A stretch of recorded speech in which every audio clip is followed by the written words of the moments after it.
Good morning, good afternoon, and good evening. This is Brendon Zub. I'm playing Dodgson on Batwoman. I'm hanging with your boy Galaxy on Comic-Con Radio. Tune in Sundays. Crows represent order, security, safety. Batman gave up on us. The Bat's not coming back. Something's up. Eyes everywhere.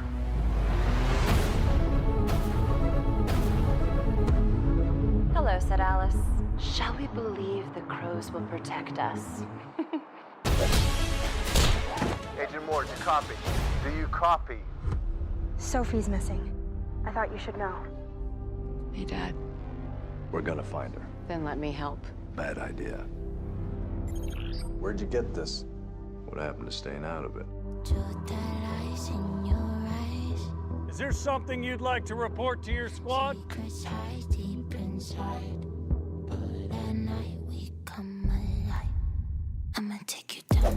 ran in without proper backup. I do not want her getting in the way.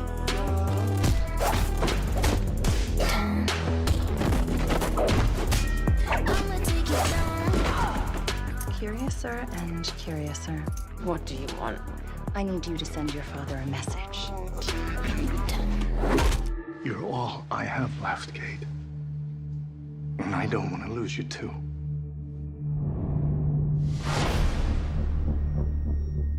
Wayne Security.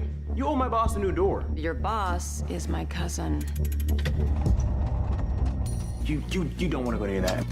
You were seriously not supposed to know what's down there. So I have this thing with rolls. I need you to fix his suit. The suit is literal perfection. It will be. When it fits a woman. You're a female Bruce Wayne. Awesome. Hilarious. Handsome. Look, it's Batman! They think I'm him. I'm not about to let a man take credit for a woman's work.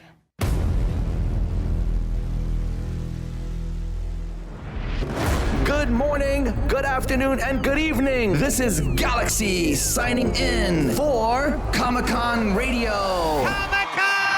Coverage of pop culture events from around the globe. Amazing interviews with celebrities. Daily recaps and reviews of popular television. Movie reviews. Everything Comic-Con and fandom from around the globe. Comic-Con Radio. Get ready to enter our universe. Let's go.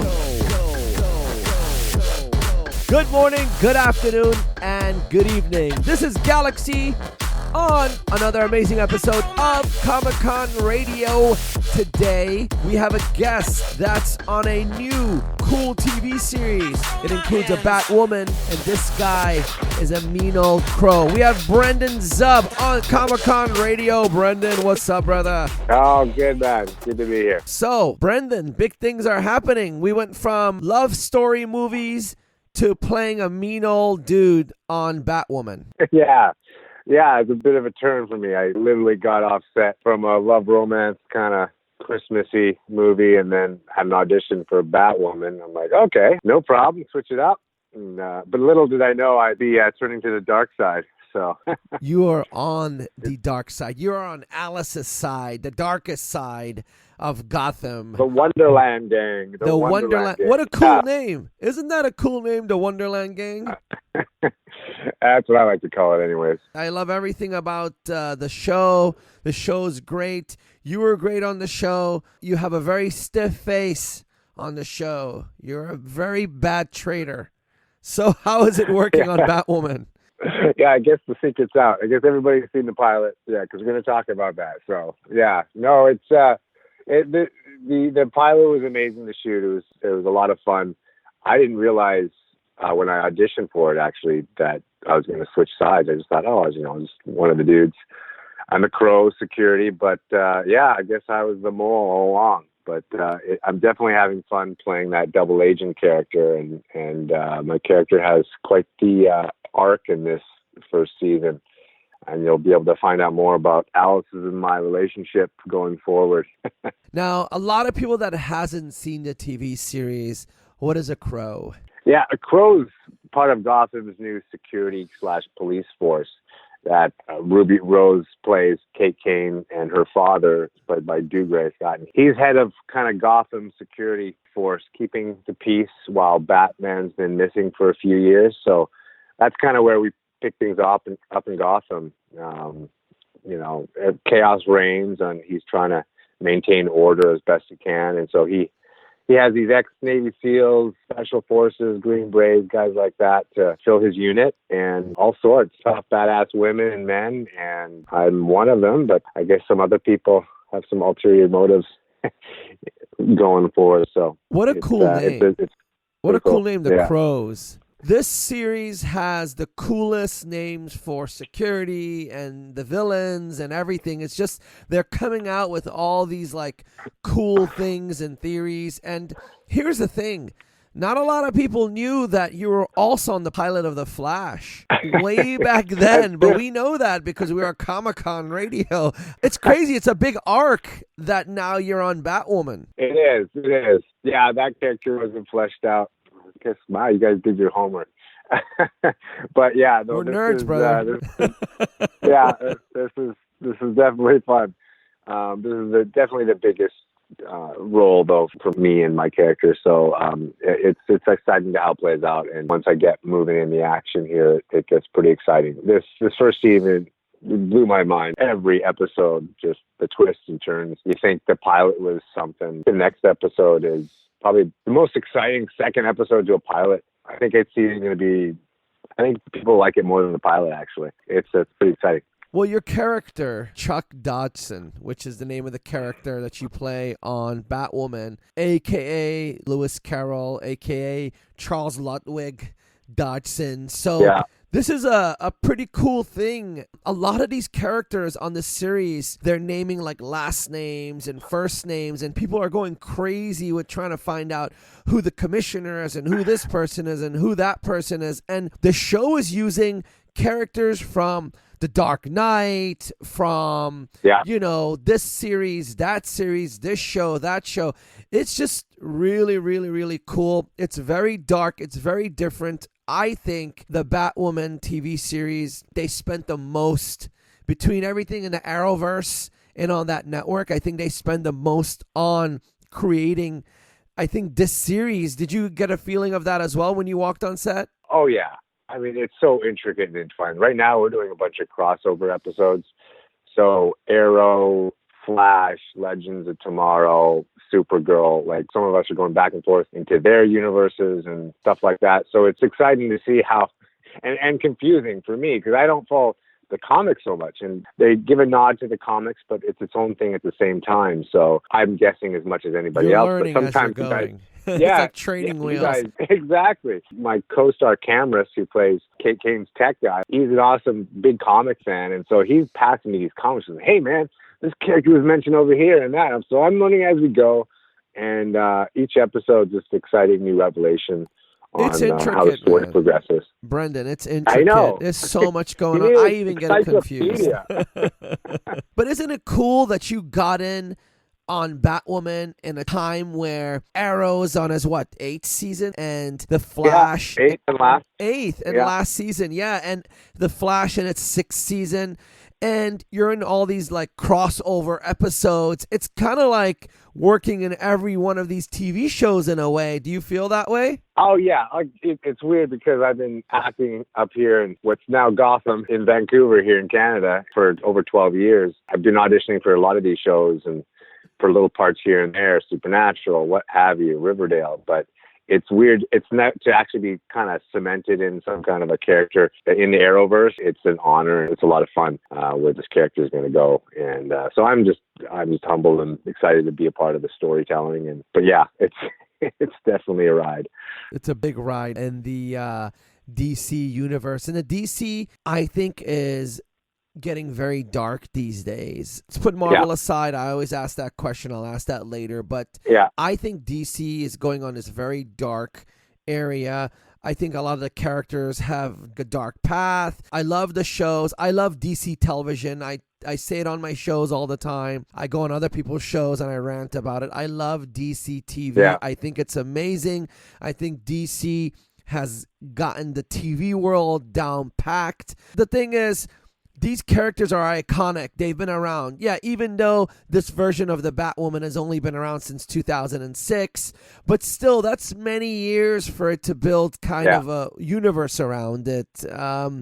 And a lot of different things to go with it. So your character, you're one of the security forces. You're also playing on the other field, helping Alice, which is, if anybody's seen the pilot episode, and by the time this episode comes out, they've probably seen it. And if they didn't, I'm sorry. We got to talk about it. She's basically Kate Kane's sister, the one that fell off the bridge. I think in the episodes to come, they're probably going to get into how, what, where, and all that. But... and I can't squeeze you on anything because I'm going to ask you, how did you get to know Alice? And that's going to come in episodes to come. But what can you share that you're allowed to share? Well, I'll just say that, yes, they did hint that they were sisters heavily in the pilot. But don't be too sure. Like, they're hinting. Remember, Alice is a little cuckoo. You never know if she's assuming identity or not, but that gets fleshed out for sure in the next few episodes, and it takes some interesting dark twists and turns. But it's definitely kept us guessing. But no, that story is fantastic. Working with Rachel Scarson plays Alice. She's been definitely my partner in crime right now for sure. Since I'm on the secret's out and I'm on the other team. But that's also an interesting dynamic in relationship because, everybody has their own motives for why they're doing what in this Gotham playground. And I was on the good guy side for a reason at one point. So you'll find out my character's motivations more later on in the series. You have to keep on watching. And as to what you said about DC getting darker and grittier, I've really seen that this season, especially with working with the stunt team on this. Like, I remember I watched The Dark Knight was on TV the other night, and I watched Dark Knight Rises, and I just reminded, like, our show, it's so dirty and gritty, and the fight scenes not like super flashy, but they're just dark, gritty, and real. Like, you just Ruby is her character just smashing the guy's head in with the refrigerator and all these stuff. The choreography, we have a great training ground here. All these stunt choreographers worked on all these Arrowverse shows, and they really spawned a new generation of fight choreography. And they're like, hey, make this look cool and gritty, and we're having a lot of fun. I have some fun stunts I got to do in this next coming episode 2, that alludes to another movie that you guys will be able to piece together. But it's very exciting. It's very exciting for sure. That's pretty cool, man. You're absolutely right. The fight scenes on Flash are so different from Arrow, are so different from Supergirl. I think Batwoman really portrays actuality in fighting. Arrow's pretty cool as well. Stephen Amell, great dude. He does it so well. Everybody's kind of bummed for him leaving, but I think this season is going to really give them enough of everything. So it's left on, on an excitement note. But to get back to Batwoman and your character, a lot of people didn't recognize you because when you shave, man, you have this baby face. And then when you wear a beard, you look like a different dude. And my team was like, we're going to have Brendon Zub. I'm like, I picture you a certain way. I didn't even realize you were in the pilot of Batwoman because we had this big thing we did for the pilot during New York Comic Con. And you look different because here's the thing. We had Laura Manel on the show as well, and she's in Project Blue Book, and you were in that as well. You look like a different dude there. So you have this little chameleon look to yourself. You can go from a babyface dude to a mean-looking traitor that's on Batwoman. No, it's true. And I say that jokingly. I'm just joking. No, it's true. Yeah, I'm very grateful. I'm more chameleon-oriented. I can change my look. That's been my career going from, I played a grounder in the 100, and then I'm playing like babyface boy next door in Hallmark movies. And then, I finished last year. I played a British prince in a Hallmark romance movie last year, but my beard. Usually, I keep my beard like this because I generally keep. Lately, I've been doing lead movies and TV shows with the beard. They like it, and I can easily shave it off if I need to for the character. But looks cool. But you look like a different guy now. Nice. Yeah. But it's all good, it's man. fun. It's all good. Now you're going to be recognized for your beard. Batwoman's getting a lot of acclaim. Everybody's watching it. It's in the news. It's on blogs because of all the different things that are going on. It's groundbreaking. You know, Kate Kane, her character, what she represents and everything. It's just groundbreaking. And I think a lot of people are watching the show because of Ruby Rose and because of this and that. And people try to make controversies out of all this stuff, which is crazy. Let's just watch it as a TV series. Let it happen. Let people be people. I don't know what's wrong with the society, but it is what it is. But because of all this craziness, there's a lot of eyes on the series. Have you noticed that since the TV series has been released or launched? Oh yeah. I mean, people are going to tune in to watch it to see if it fails or succeeds or just see how bad or good it is. And that's good no matter what. You know, more eyes to it, the better. And I think a lot of people with the controversy, they're turned off by sound bites. So like, you get a sound bite. I mean, I even remember listening to sound bites of trailers or this, that, and you're like, ooh, that sounds ultra extreme feminist or anti-man, but it's really not. If you actually look at the whole pilot as a whole, and you realize Ruby, I mean, she's a genuinely just such an awesome, compassionate hearted lady and awesome to work with. She has and just knowing where that comes from and getting to work with her in person, you realize, okay, this is all just noise. And it's just a story about a girl trying to find a place in Gotham and help somebody she loves out and reconnect with her father and help this fledgling city recover. And that's what it's about. And even the pilot alludes to it at the end. I mean, she's writing a journal to her cousin Batman and Bruce, and saying, hey, listen, I need to borrow your things for a little bit. You're not here. I need to pick up the mantle for a bit. So it's actually a nice nod to him, and it's not like as extreme as some of the pundits would have it if you actually give the series a chance and just look at it just for a TV show. It's a good story. Well, a lot of people viewed it. It had a huge turnout, I believe, on its opening premiere night. And it premiered during New York Comic-Con, which is even more amazing. Yeah. It was planned perfectly. I think a lot of people are going to keep tuning in and keep watching. It's an amazing TV series. Besides, Batwoman and all that, you're an avid Instagrammer, and you always mention a couple of passions of yours. And I heard one of your passions is pizza, and another one of your passions is Brazilian Jiu-Jitsu. Now, do you make and cook pizza, or you just like to eat it? And do you train in Brazilian Jiu-Jitsu, or you just like to watch it? Oh, no, I go out and eat it as much as possible. I'm going out tomorrow night for a nice pizza place, good fire oven, wood roasted pizza, my good favorite. I love the meat pizza, so throw as much meat on there as possible. That's my jam. And but yeah, I know for Brazilian Jiu-Jitsu, I've been training for just over 2 years, and I just found it to be a great mental and physical challenge, and the most practical martial art I could do, especially now being in like the Arrowverse and Gotham and being such a action-oriented character now. I was like, this is kind of fitting hand in hand with it. I can do a lot of my own stunts and train on the side. Although there's always a risk of injury, and I've already injured myself a couple of times this year. I popped a rib out a month or so ago, and then you'll see scenes where you'll see in the next episode where there's some action, and some of the pained expressions on faces aren't fake. So it's been a recovery year for me, and knee sprains, but it's jiu-jitsu is, I think everybody should give it a try. It's a great practical martial art and very humbling. Oh yeah.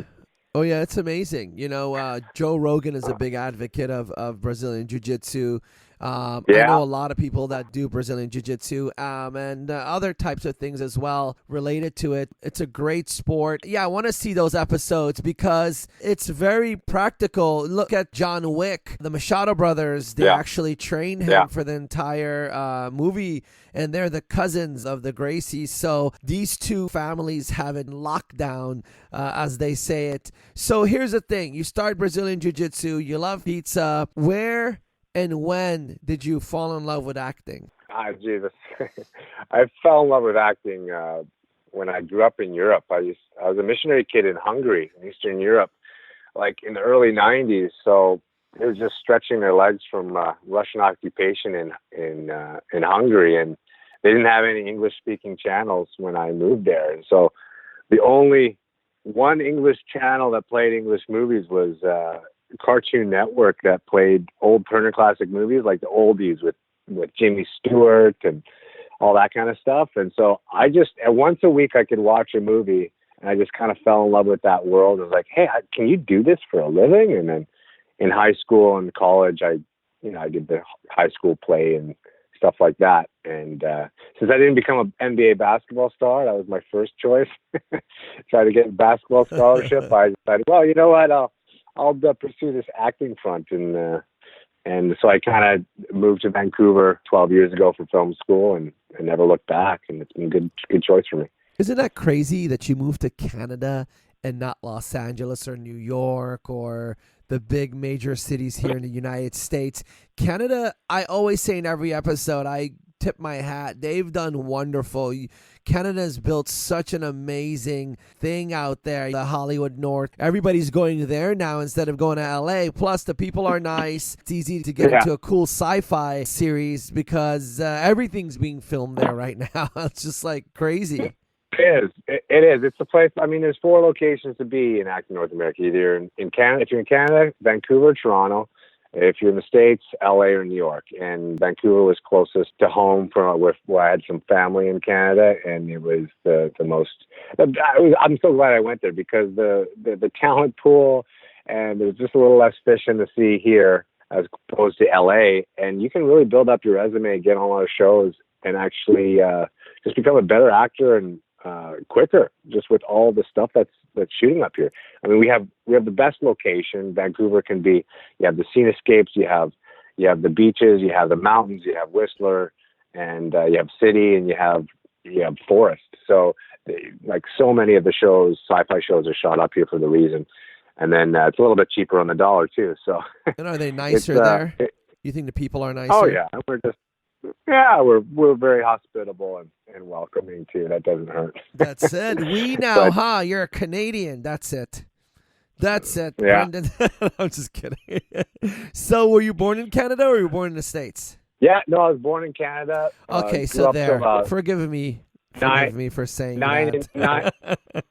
No, I was born 9, 10 years old, and then I moved to Europe. So I was in Europe until I graduated. I went to actually American International School. So most of my friends growing up were from the States, and definitely went to an American school. So I definitely felt like I lived in America for much of my upbringing, even though it was a boarding school. And then, and then when I moved back, came here.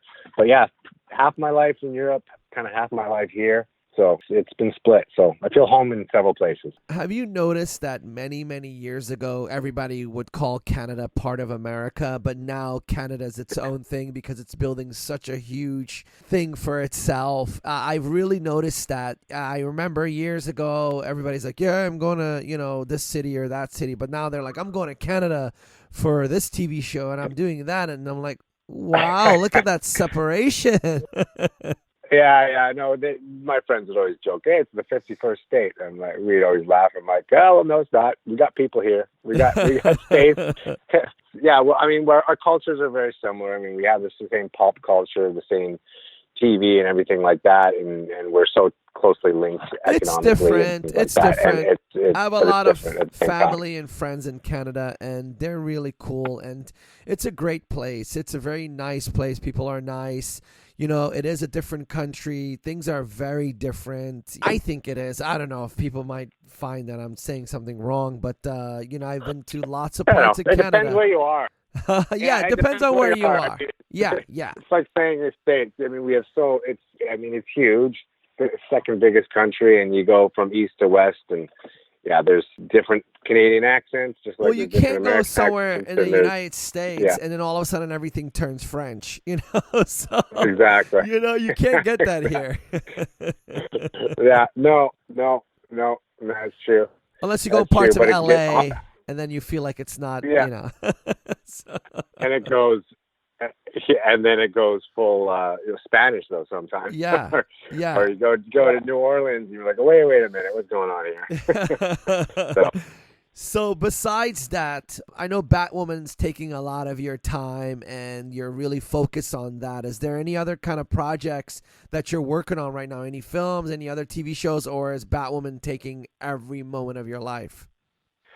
No, Batwoman, I'm episode to episode here and there. So I'm free to, I'm auditioning for other shows and other movies right now. On hold for another movie, still doing the kind of TV MOW world and romantic leads and stuff like that. In between, if I can fit them in, I am slated to be back shooting Batwoman episode, I'm gonna say 12 or so, possibly in November. We're trekking along in the season, and but in between, I'm auditioning for other things and pursuing other gigs as well. Other stuff as well. So working in all these kind of like love holiday movies and things like that, has that helped you with the ladies?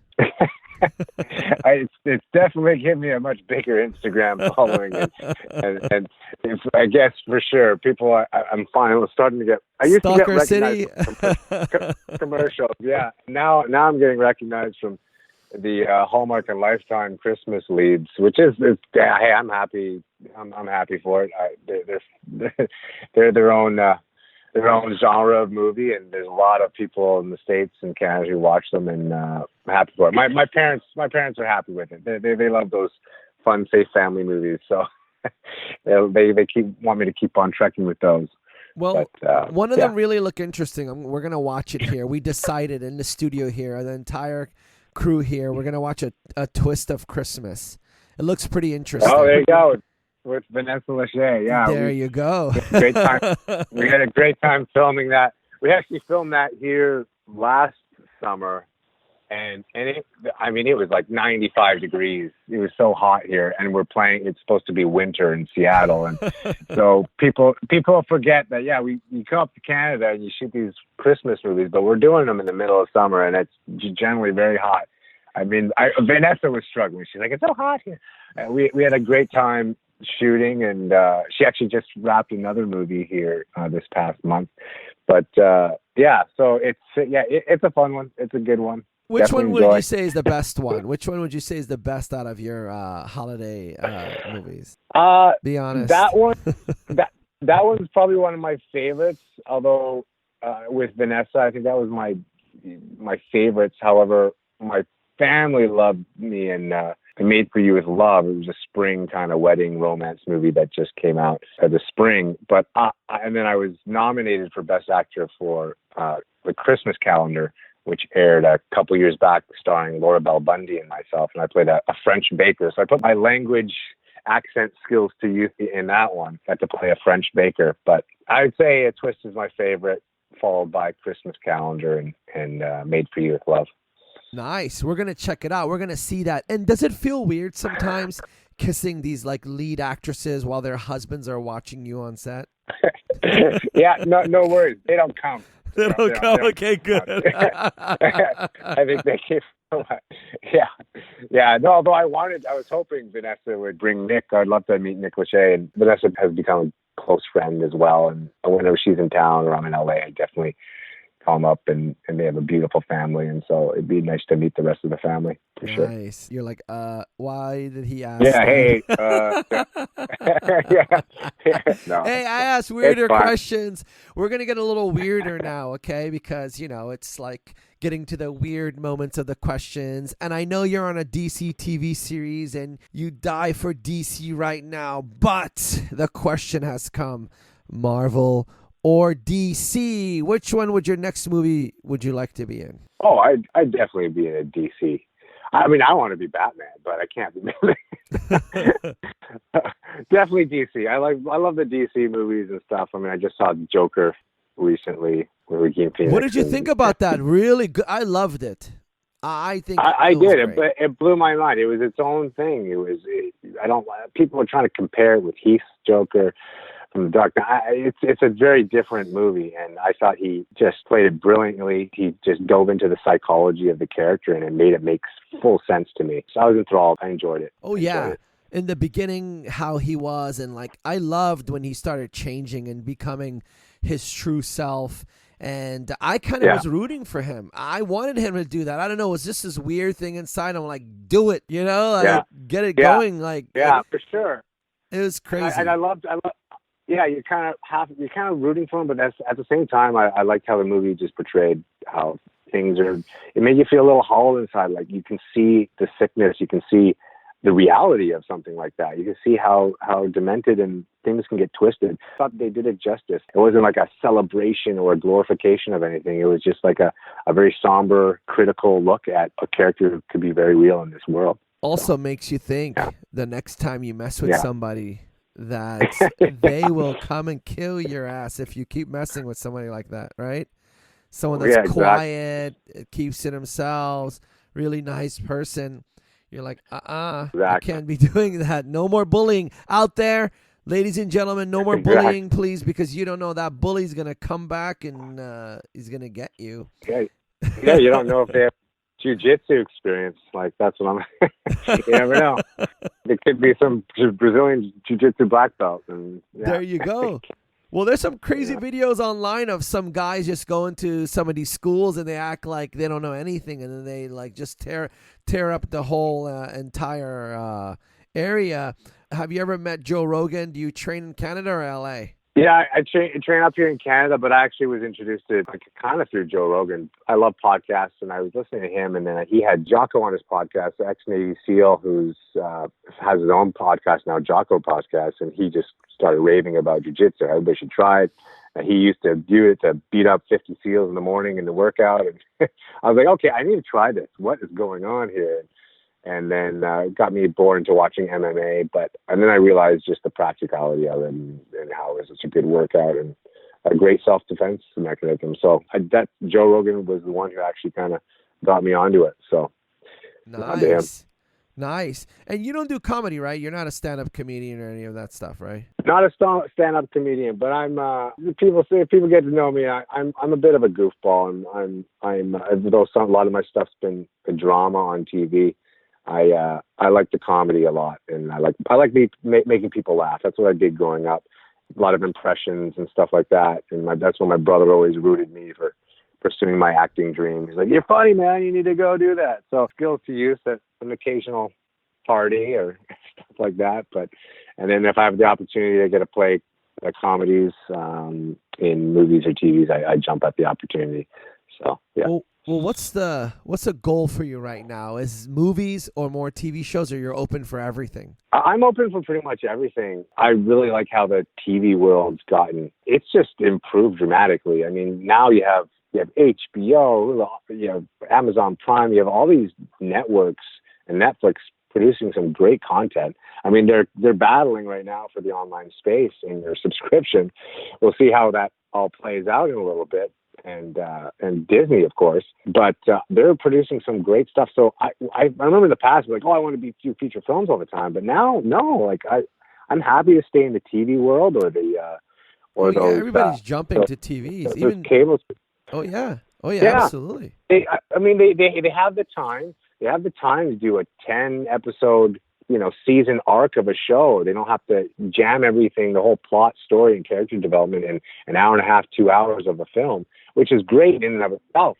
But when you can sit back and watch like something like Game of Thrones, an hour a week, and build these character fan bases, I'd love to be a part of something like that. The Band of Brothers and Game of Thrones and all those series really, jump up people's imaginations, and so I'd happy to stay in that world or get to that area. I think you will, man. I feel that. I feel that for you, Brendon. I feel with your background and now Batwoman, and it's such a powerful TV series that everybody's eyes is turned to it.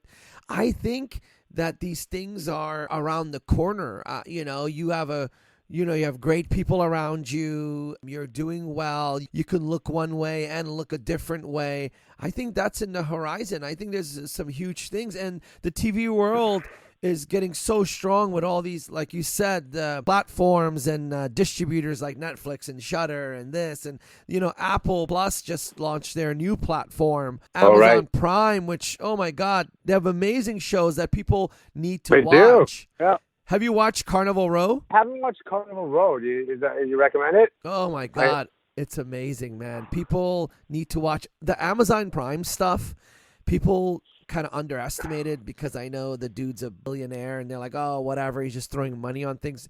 All their shows are amazing, hands down. Oh, yeah. I know. I watched several on Amazon Prime, and my roommate and I are getting much more into it for sure. Just between that and juggling auditions for other shows, can't watch as much as I want. But yeah, like they have Jack Ryan on there. They have that other superhero show on there actually that I thought was phenomenal. They're the superheroes that show the real side of superheroes. Oh yeah, it's that nod to like that dirty and gritty reality. What would really happen? We're corruptible people, and we're not all perfectly clean and righteous, and you can see where those motivations come in later on. And that's what I like about the Batwoman series. It's dirty, gritty, and you get more into the psychology of it. If you can do something different right this second, if you could do something different in your acting career, what would you do? If I could do something different? Yes, just totally different. Right They'll allow you to do it. The door's open. What would you do right now? Oh, I do a period piece action movie for sure. Yeah, full on periods. It can be, closer to home, like 20th century, early 1900s, or I'd love to go back to the Braveheart world and have some epic kind of medieval / period action Viking movie. Man. It's coming out. Yeah. December. Yeah, Vikings. There you go. Yeah, that show's never going to go away. Yeah, that's true.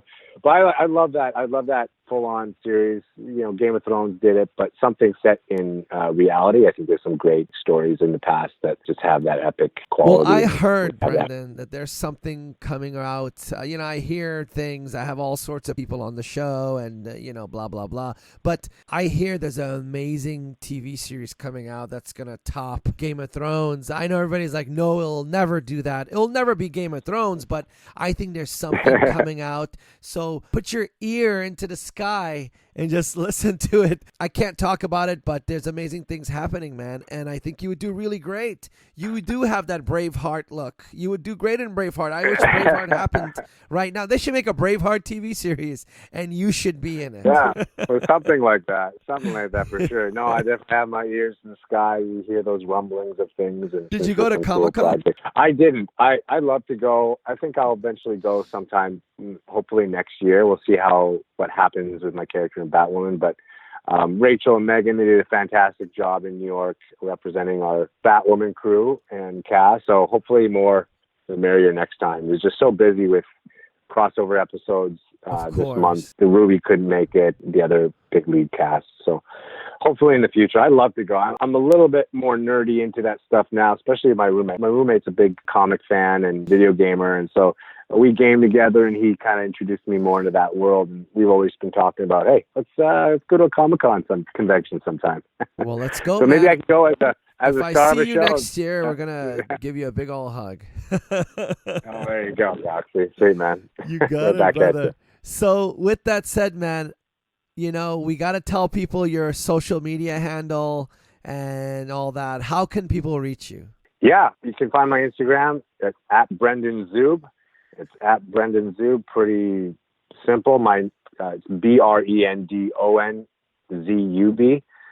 So it's a little bit odd spelling, but that's my Instagram. I don't have Twitter or anything like that. I think it gets a lot of people in trouble these days. So I'm more simple. Stay to Instagram and Facebook, and we'll see how that goes from there. But followings are starting to emerge with a lot of my Batwoman posts these days. But I post weekly on there, and you can see what's going on. Sometimes I'll post my behind-the-scenes pictures from the set if I'm allowed, and go from there.